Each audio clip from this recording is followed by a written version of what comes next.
dit un caractère dit un mélange, dit un composé de plusieurs défauts et de plusieurs vertus dans lequel mélange certains vices dominent. Si le caractère est vicieux, c'est une vertu laquelle il domine si le caractère doit être vertueux.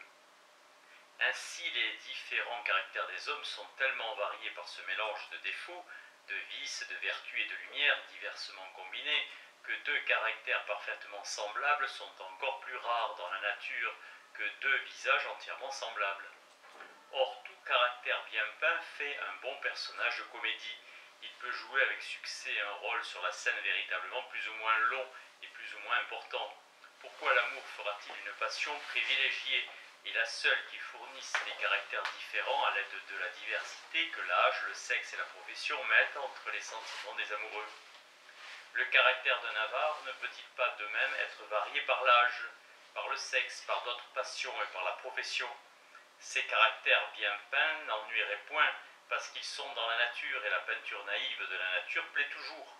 C'est donc parce que les faiseurs de comédie n'ont pas les yeux assez bons pour bien lire dans la nature, pour y démêler distinctement les différents principes des mêmes actions et pour y voir comment les mêmes principes font agir différemment chaque individu, qu'ils ne sauraient plus mettre au théâtre de nouveaux caractères. Il s'en faut bien que tous les ridicules du genre humain ne soient encore réduits en comédie. Mais quels sont, me dira-t-on, les caractères neufs qui n'ont point encore été traités? Je réponds que j'entreprendrais d'en étudier quelques-uns si j'avais un génie approchant de celui de Terence ou de Molière, mais je suis de ceux dont Despréaux a parlé dans ses vers. La nature féconde en bizarres portraits, dont chaque âme est marquée à de différents traits, un geste la découvre, un rien la fait paraître, mais tout nain mortel n'a pas des yeux pour la connaître. Pour démêler ce qui peut former un caractère, il faut être capable de discerner entre 20 ou 30 choses que dit ou que fait un homme, 3 ou 4 traits qui sont propres spécialement à son caractère particulier. Il faut ramasser ces traits et, continuant d'étudier son modèle, extraire, pour parler ainsi, de ses actions et de ses discours, les traits les plus propres à faire reconnaître le portrait. Ce sont ces traits qui, séparés des choses indifférentes, que tous les hommes disent et font à peu près les uns comme les autres, qui, rapprochés et réunis ensemble, forment un caractère et lui donnent, pour ainsi dire, sa rondeur théâtrale. Tous les hommes paraissent uniformes aux esprits bornés. Les hommes paraissent différents les uns les autres aux esprits plus étendus. Mais les hommes sont tous des originaux particuliers pour le poète né avec le génie de la comédie. Tous les portraits des peintres médiocres sont placés dans la même attitude. Ils ont tous le même air parce que ces peintres n'ont pas les yeux assez bons pour discerner l'air naturel, qui est différent dans chaque personne, et pour le donner à chaque personne dans son portrait. Mais le peintre habile sait donner à chacun dans son portrait l'air et l'attitude qui lui sont propres, en vertu de sa conformation. Le peintre habile a le talent de discerner le naturel qui est toujours varié. Ainsi, la contenance et l'action des personnes qu'il peint sont toujours variées. L'expérience aide encore beaucoup à trouver la différence qui est réellement entre des objets qui au premier coup d'œil nous paraissent les mêmes. Ceux qui voient des nègres pour la première fois croient que tous les visages des nègres sont presque semblables, mais à force de les voir, ils trouvent les visages des nègres aussi différents entre eux que le sont les visages des hommes blancs. Voilà pourquoi Molière a trouvé plus d'originaux parmi les hommes quand il a été à l'âge de 50 ans, qu'il n'en trouvait lorsqu'il n'avait encore que 40. Je reviens à ma proposition, c'est qu'il ne s'ensuit pas que tous les sujets de comédie soient épuisés, de ce que les personnes qui n'ont point de génie pour la comédie et qui n'ont pas étudié les hommes par le côté que la comédie doit les étudier, n'en peuvent pas indiquer de nouveau. Le commun des hommes est donc bien capable de reconnaître un caractère lorsque ce caractère a reçu sa forme et sa rondeur théâtrale, mais tant que les traits propres à ce caractère et qui doivent servir à le dessiner demeurent noyés et confondus dans une infinité de discours et d'actions, que les bienséances, la mode, la coutume, la profession et l'intérêt font faire à tous les hommes à peu près du même air et d'une manière si uniforme que leur caractère ne s'y décèle qu'imperceptiblement. Il n'y a que ceux qui sont nés avec le génie de la comédie qui puissent les discerner. Eux seuls peuvent dire quel caractère résulterait de ces traits, si ces traits étaient détachés des actions et des discours indifférents, si ces traits rapprochés les uns des autres étaient immédiatement réunis entre eux. Enfin, discerner les caractères dans la nature nature, c'est invention. Ainsi l'homme qui n'est pas né avec le génie de la comédie ne les saurait démêler, comme celui qui n'est pas né avec le génie de la peinture n'est pas capable de discerner dans la nature quels sont les objets les plus propres à être peints. Combien de sujets les peintres voient dans les ombres, dans les reliefs que nous ne voyons pas? Combien de choses un peintre n'observe-t-il pas dans un incident de lumière que nos yeux n'aperçoivent point, dit Cicéron. Je conclus donc que les peintres et les poètes, qui tiennent leur vocation aux arts qu'ils professent, du génie et non pas de la nécessité de subsister, trouveront toujours des sujets neufs dans la nature. Pour parler figurément, leurs devanciers ont encore laissé plus de marbre dans les carrières qu'ils en ont tiré pour le mettre en œuvre. De la vraisemblance en poésie. La première règle que les peintres et les poètes soient tenus d'observer en traitant le sujet qu'ils ont choisi, c'est de ne ni rien mettre qui soit contre la vraisemblance. Les hommes ne sauraient être guère touchés d'un événement qui leur paraît sensiblement impossible. Il est permis aux poètes, comme aux peintres qui traitent les faits historiques, de supprimer une partie de la vérité. Les uns et les autres peuvent ajouter à ces faits des incidents de leur invention. On peut ajouter bien des traits inventés à des faits authentiques, dit Vida. On ne traite point de menteurs les poètes et les peintres qui le font. La fiction ne passe pour mensonge que dans les ouvrages qu'on donne pour contenir exactement la vérité des faits. Ce qui serait un mensonge dans l'histoire de Charles VII ne l'est pas dans le poème de la Pucelle. Ainsi, le poète qui feint une aventure honorable à son héros pour le rendre plus grand n'est pas un imposteur, quoique l'historien qui ferait la même chose passât pour tel. On n'a rien à reprocher au poète si son invention ne choque point la vraisemblance, et si le fait qu'il imagine est tel qu'il ait pu arriver véritablement. Parlons d'abord du vraisemblable en poésie. Un fait vraisemblable est un fait possible dans les circonstances où on le fait arriver. Ce qui est impossible en ces circonstances ne saurait paraître vraisemblable. Je n'entends pas ici par impossible ce qui est au-dessus des forces humaines, mais ce qui paraît impossible, même en se prêtant à toutes les suppositions que le poète saurait faire. Comme le poète est en droit d'exiger de nous que nous trouvions possible tout ce qui paraissait possible dans les temps où il met en scène et où il transporte en quelque façon ses lecteurs, nous ne pouvons point par exemple l'accuser de manquer à la vraisemblance, en supposant que Diane enlève Iphigénie pour la transporter dans la Tauride, dans le moment qu'on allait sacrifier cette princesse. L'événement était possible, suivant la théologie des Grecs de ce temps-là.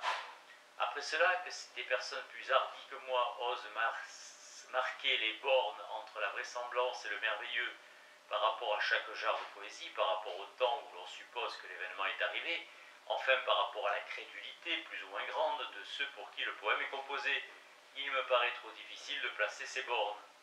D'un côté, les hommes ne sont point touchés par les événements qui cessent d'être vraisemblables parce qu'ils sont trop merveilleux. D'un autre côté, des événements si vraisemblables qui cessent d'être merveilleux ne les rendent guère attentifs. Il en est des sentiments comme des événements. Les sentiments où il n'y a rien de merveilleux, soit par la noblesse ou par la convenance du sentiment, soit par la justesse de l'expression, paraissent plats. Tout le monde, dit-on, aurait pensé cela. D'un autre côté, les sentiments trop merveilleux paraissent faux et outrés. Le sentiment que Durier prête à la Scaevola, dans la tragédie qui porte ce nom, quand il lui fait dire en parlant du peuple romain que Porcena, auquel il parle, voulait affamer, se nourrira d'un bras et combattra de l'autre, devient aussi comique par l'exagération qu'il renferme qu'aucun trait de l'Arioste. Il ne me paraît donc pas possible d'enseigner l'art, de concilier le vraisemblable et le merveilleux. Cet art n'est qu'à la portée de ceux qui sont nés poètes et grands poètes. C'est à eux qu'il est réservé de faire une alliance du merveilleux et du vraisemblable, où l'un et l'autre ne perdent pas leurs droits. Le talent de faire une telle alliance est ce qui distingue éminemment les poètes de la classe de Virgile, des versificateurs sans invention et des poètes extravagants. Voilà ce qui distingue ces poètes illustres des auteurs plats et des faiseurs de romans de chevalerie, tels que sont les Amadis. Ces derniers ne manquent pas certainement de merveilleux, au contraire, ils en sont remplis, mais leur fiction sans vraisemblance et les événements prodigieux à l'excès dégoûtent les lecteurs dont le jugement est formé et qui connaissent les auteurs judicieux. Un poème qui pêche contre la vraisemblance est d'autant plus vicieux que son défaut est sensible à tout le monde. Nous avons une tragédie de Quinault intitulée « Le Photibérinus » où le poète suppose que Tiberinus, roi d'Albe, étant mort dans une expédition, un de ses généraux, afin d'empêcher le découragement des troupes, dérobe à leur connaissance la mort du roi. Pour mieux cacher l'accident, il fait soutenir à son propre fils le personnage du roi Tiberinus à la faveur d'une ressemblance parfaite qui se trouvait entre le roi et Agrippa.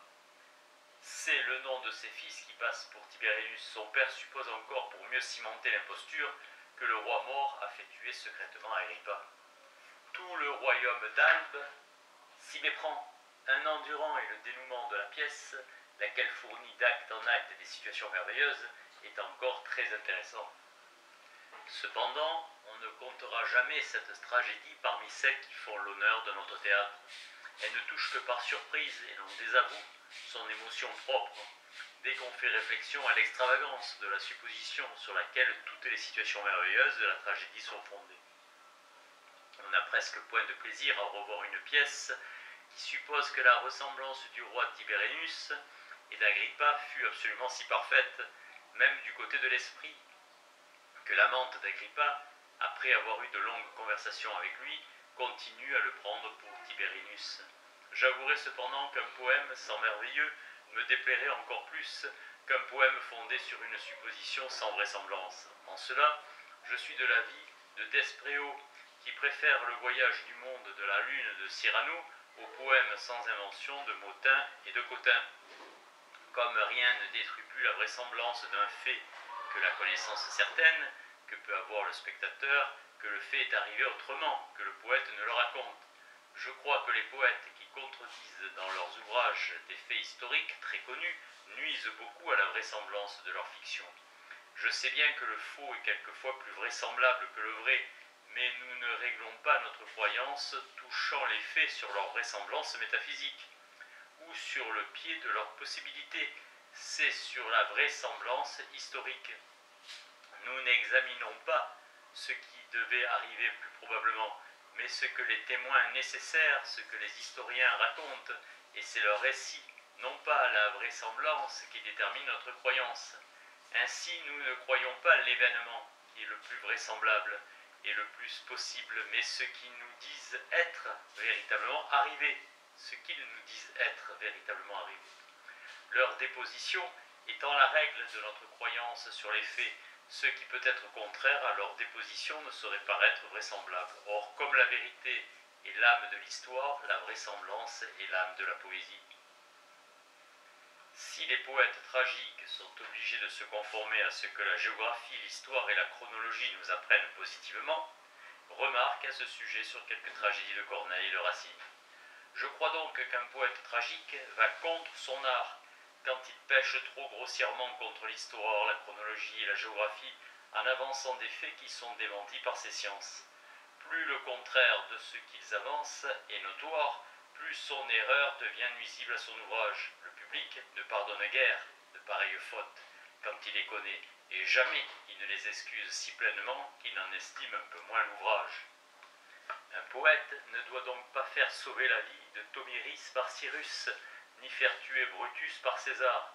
Je crois encore qu'il doit à la fable universellement établie le même respect qu'à l'histoire. Ce que la fable nous débite de ses héros et de ses dieux, c'est acquis le droit de passer pour vérité dans les poèmes, et nous ne sommes plus partis capables de contredire ces narrations. Un poète ne doit aussi rien changer sans une grande nécessité, à ce que l'histoire et la fable nous apprennent des événements, des mœurs, des coutumes et des usages des pays où il place sa scène. Ce que je dis ne doit pas s'entendre des faits de peu d'importance et conséquemment peu connus. Par exemple, ce serait une pédanterie que de reprendre Racine d'avoir fait dire à Narcisse dans Britannicus que Locuste, cette fameuse empoisonneuse du temps de Néron, a fait expirer un esclave à ses yeux pour essayer l'activité du poison qu'elle avait préparé pour Britannicus, parce que les historiens racontent que cette épreuve fut faite sur un porc. La circonstance que le poète change n'est point assez importante pour la conserver, aux dépens du pathétique que la vie d'un homme sacrifié pour faire une épreuve jette dans le récit, et de l'embarras qu'il y aurait à raconter cet incident, comme le narrent les historiens. Mais je ne condamnerai pas de même celui qui reprendrait dans cette pièce de Racine beaucoup de choses pleinement démenties parce que nous savons positivement des mœurs de ce temps-là et de l'histoire de Néron. Junia Calvina, l'amante de Britannicus, sur laquelle le poète prend soin de nous instruire dans sa préface, et qu'il a tant de peur que nous nous confondions avec Junia Silana, n'était point à Rome dans le temps de la mort de Britannicus. Il n'est pas possible qu'elle ait été un personnage d'action qu'il met sur le théâtre. Junia Calvina avait été exilée vers la fin du règne de Claude, comme coupable d'inceste avec son frère, et Néron ne la rappela de son exil que lorsqu'il voulut faire un certain nombre d'actions de bonté, afin d'adoucir les esprits aigris contre lui par le meurtre de sa mère. D'ailleurs, le caractère que Racine s'est plu à donner à cette Julia Calvina est bien démenti par l'histoire. Il affecte de la peindre comme une fille vertueuse en jeune personne, et plus d'une fois il lui fait dire en phrases poétiques qu'elle n'a point vu le monde, qu'elle ne le connaît pas encore. Tacite, qui doit avoir vu Julia Calvina, puisqu'elle a vécu jusque sous le règne de Vespasien, dit dans l'histoire de Claudius qu'elle était une effrontée. Avant que Claudius épousât Agrippine, et plus de 7 ans avant la mort de Britannicus, elle avait été mariée à Lucius Vitellius, le frère de Vitellius qui fut empereur dans la suite. Sénèque, dans la satire ingénieuse qu'il écrivit sur la mort de l'empereur Claudius, parle de Julia Calvina en homme, qui la tenait réellement coupable du crime d'inceste avec son propre frère, et pour lequel elle avait été exilée sous le règne de ce prince. Racine rapporte une partie du passage de Sénèque d'une manière à faire croire qu'il ne l'avait pas lu tout entier. Il cite bien l'expression dont Sénèque se sert pour dire qu'elle était la jeune personne de son temps la plus enjouée, la plus délicieuse fille du monde. Mais Racine ne nous dit pas ce qu'ajoute Sénèque, que Julia Calvina paraissait une Vénus à tout le monde, mais que son frère aimait mieux en faire sa Junon.